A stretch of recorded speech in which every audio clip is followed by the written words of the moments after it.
Welcome to the 11th episode of WrenchWay Weekly, where we talk about the industry's hot topics, highlight the voice of technicians, and educate shops and dealerships to help improve the industry. For this week, I'm really excited to welcome a special guest. Joining us to discuss our topic of the week is David Rogers from Shop 4D. How you doing today, David? Hey, fantastic, Jay. Thank you for having me. Great. So let's dive right into the topic of the week. And it's really an extension of the podcast that we did on Beyond the Wrench with you, where we talked about diag time and really how we're selling it and are we doing it the right way. So the question for this week was, do you think that we as an industry need to improve how we sell our diagnostic time to customers? And you have such great insight on that I wanted to bring you on the show and kind of pick your brain about that. So what do you think on diagnostic time and how we're selling it? Well, I think first of all, the answer to your question is yes. We have a problem here, but it's so much more than that. Selling work, that whole concept of selling is where the problem begins. If I present to the customer as if I'm a salesperson, they can't help but to have a sneaking suspicion that that's all that's happening when I'm trying to advise them on their vehicle. If I want to secure authorizations on all the work that my technician has written up and maximize that customer satisfaction and give them the best benefit from their service visit, first I must educate them so they can make the right decision. I need to prevent them from experiencing unwanted surprises and really approach it in a way that they learn everything necessary so that we fully resolve all their concerns. Take the example of a leak repair. All the seals on the engine are essentially the same age. Does that mean that every seal is going to blow up because they had a leak at one point? No, of course it doesn't. But the fact remains that once we replace one, we get everything back up to pressure and working properly, there's a good chance, that another may appear. Fluid always follows the path of least resistance. And by teaching the customer this type of thing ahead of time, while I'm in the process of advising them on the first leak, not to scare them. So many people say, well, gee, if I tell them that, Dave, they might not buy this leak. They might just want to dump the vehicle or go somewhere else where they don't have to hear all this bad news. But you see, it's really all about the quality of the education, isn't it? So do you just ask the customer to replace the one seal and tell them everything's going to be 100%, just going to fix all your problems? Only if you want them back. You're playing a terrible game there that you can't win. It's the same thing with any diagnostic. I can't say when you come to me and tell me, oh, I'm driving up the hill and my car starts sputtering. I can't say, well, we're just going to plug it in a computer and we'll know everything about what your vehicle needs today. We're going to resolve the entire concern. Vehicles are incredibly interconnected. They're an amalgam of electronic components controlled by multiple computers that are supposed to be working in sync and communicating to deliver you a pleasant and safe, rewarding driving experience. But if you read the news, even the vehicle itself doesn't always interpret its own data correctly. Look at the autonomous driving systems. It's never been so complicated as it is today to get you from point A to point B. I know we don't want to make the customers fear that, but at the same time, we have to bring some of that reality into the situation, lest we be seen as those slippery, sneaky salespeople that aren't telling you the entire story, or that only give you information to manipulate you into giving them your money. That's the big problem we've had with the impression of our industry forever. And this illuminates the fact that the parts companies, many of them that have retail operations, are a big part of the problem when we're trying to sell or advise on needed diagnostic processes. I hope folks are paying close attention to my language here. Diagnostic processes, series of tests. See, these parts companies have convinced people that you can just walk in and buy a part to solve your problems based on them having a minimum wage employee plug a computer into your vehicle, and somehow that equates to a free diagnostic. That doesn't constitute a diagnostic. You're reading a code. You got to think about what it really takes to diagnose a problem with a system. You have multiple systems on the vehicle, each of which are operating somewhat in sync, but interconnectedly. In order to achieve an actual diagnostic, we have to first read a code, but then we also have to have an experienced, highly trained expert who has enough knowledge in not only the vehicle systems, but in interpreting several different data points or the data from several different points, and then compare that with past history and other situations in order to come up with what we call a diagnosis.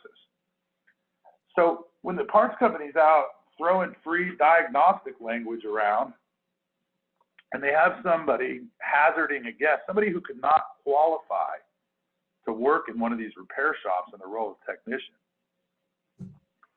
you're basically, he's throwing a guess down and he's breaking down the entire system for us. You're teaching that consumer that there's no value in the diagnostic process. Plus, they're taking money out of the pockets of the technicians in the very places, like my own shop, that are keeping them in business. Why should a technician put in the time and the effort to achieve any level of expertise? Why should he invest $100 grand plus in tools?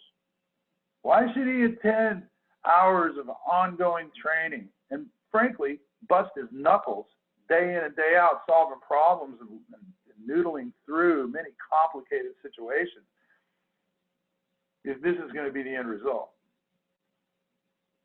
Why should the tech put in the time and the effort when you just luck your way into a guess that might be right? If you look at it from the other side of things, we've really programmed the customer to believe that there's no value in that process. Not only through that with the technician, but in some shops, the consumer calls them and the service advisor begins to pre-diagnose over the phone. I've personally had it happen to me. Oh yeah, it's probably X and it's going to cost Y to fix it. We can get that taken care of for you tomorrow. When you hazard that guess, you're breaking the entire system down. You're teaching the consumer there's no value in your technician's experience, tools, or training. You're taking money out of his pockets, out of the shop. Why should the tech go to all this trouble? You've harmed the relationship going forward with the customer. You've conditioned them to believe the wrong thing, and you've married yourself to a valueless interaction. How do you go back to a customer after you've guessed correctly and then try to teach them the next time that it's worth it to endeavor that pathway to a proper diagnosis? Once you've taught them that somebody can guess their way to a solution without the need for diagnostics, if not you, it'll be somebody else. They're not going to pay for it. So yes, as an industry, I think we need to improve how we quote, sell, unquote, diagnostics. And it starts with learning how to educate our customers instead of looking at it for selling. Heck, that's why I wrote a class called How to Educate Customers to Make the Right Decisions.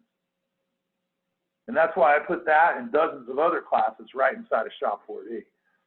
We have to think about the long-term effect of every decision we make. When I look at a customer, I want to save them time. I don't want him to fear my processes. So I might not sit down and tell him about all the different computers and all the problems he could have. But if I don't educate that customer to the complexity of the process, I'm not only shortchanging myself and my technician, I'm shortchanging that customer from the opportunity to have someone who he knows is telling him the truth. You know, we used to think of the consumers as being on the outside of the shop and not really having a deep understanding of what goes on, not really wanting to know. Oh, they just want an answer. They just want their car fixed. But today, with the way information is so readily available, they're pretty clued into the fact that there's a whole lot going on under there. Most consumers have opened up the hood of their car and looked under there and gone, holy smokes, where do you start? So going in and talking to them and helping them understand, okay, look, here's the thing. You got a complex system. You know, sure, you can go over to Auto Parts XYZ store and they'll plug in a computer and it'll tell them what's wrong. And I know that the people have made you believe that it's that simple, but it's really not that simple. And let me explain to you how it has to work. The first thing we need to do here is begin with a series of tests that we know are most likely to get us to a solid answer on the first go round. So I'd like to ask you to authorize this series of tests. The cost for that's going to be X. At the end of that process, I will be able to give you a clear understanding of everything we learned in that series of tests. In most cases, I'm going to be able to tell you exactly what's wrong with the vehicle. Occasionally, once we run those tests, we run into something else. We realize there's more going on and we may have to do additional testing. But I promise you that you'll receive value each step of the way, because I'm going to go through and explain to you everything we learned, and we're going to be going through a process of elimination. We'll be eliminating the most likely concerns first, based on history and experience. I have yet to have a customer walk away from me when I present diagnostics that way. When I present it that way, they trust it. Look, folks, think about it. When you go to the doctor, does he say to you, oh, I'm going to stick you with this needle and we're going to know everything about what's wrong with you? I guarantee you an answer. You most certainly do not experience that. As I get older, I know this more and more. They want to go through a series of tests. They start out with one, they move on to the next. They may have an x-ray, you may get a CAT scan. Now we're going to move to the MRI. We do the blood work, we come back for more blood work. We then go to the specialist who has his own series of diagnostics he's going to run. So folks, relax. If we continue to misinform the consumers and make them feel like we should be expected to have an answer on the first test, all we're doing is cheating ourselves and continuing to shortchange our technicians and devaluing everything we're encouraging them to pursue. It's a fatal mistake. Thank you, David, for that amazing insight. Just really, really great information about a topic that I think a lot of people want to know more about. So really fired up after listening to him and what he had to say. Now on to what our WrenchWay Insiders had to say. This was an overwhelmingly one-sided poll. I kind of figured it would be because of the vagueness of the question, but then also kind of the kind of obvious nature of the question. But 90% of our WrenchWay Insiders responded that yes, we do need to do a better job improving how we sell diagnostic time, with 10% saying no, that we don't. As far as feedback and really kind of what we got out of that, one of the comments that I saw that was really, really, I think, valuable was from a respondent that said, yes, selling the value of proper diagnosis time is absolutely essential. That being said, the tech absolutely has to provide a valuable effort in doing said diag. Charging top dollar for diagnostics and then having to amend the estimate, or worse yet, having the vehicle returned because it was not fixed right the first time, completely negates the effort. It's not just the drive that needs to take diag more seriously. It's the technicians as well. And that was from an A-level technician. So really, really great insight again this week from our insiders. Again, just seeing this grow is really exciting. And then being able to get somebody like David Rogers on, who I very much respect his opinion on things, onto the show is really, really cool. So very, very excited to see that. Now, as far as the prize for this week, thanks to everybody that gave their responses. This week we are actually giving away a Sonic Tools sample kit, and from our friends at Sonic Tools. They actually are sponsoring the gift this week. Pretty cool that they put this out there, and it's a cool kit to get to know their tools. So this week's WrenchWay Insider, the winner of the Sonic Tools sample kit, is Michael Tabak. Michael, T-A-B-A-K. Hopefully I'm saying your last name right, Michael. But Michael Tabak, congrats on the Sonic Tools gift card, the Sonic Tools sample kit. We'll get in touch with you and get that out to you right away. Next week, we are giving away a $50 Snap-on Tools gift card If you'd like to enter to win, you just simply go out to WrenchWay.com, become a WrenchWay Insider, give us your feedback. We love to hear it, and really help us kind of generate more content that helps educate the industry. So appreciate that. The topic for next week, the question that we're going to have for this week's topic, is what is most important to you when looking for a new shop to work at? So what is most important to you when looking at a new shop to work at? And we put down 4 different categories: work environment, your compensation, pay, benefits, and career development. So really wanting to dive into that and seeing what is attractive to a technician, or really any employee, when you're looking at a shop of where to go. So would love to get your feedback on this topic. Head out to WrenchWay.com, or you go to WrenchWay.com/WrenchWay-Insiders to sign up to become an insider and answer this question, and then hopefully win a prize. So we'll be putting the link to this survey on all of our social platforms, and we'll be sending an email out directly after this video.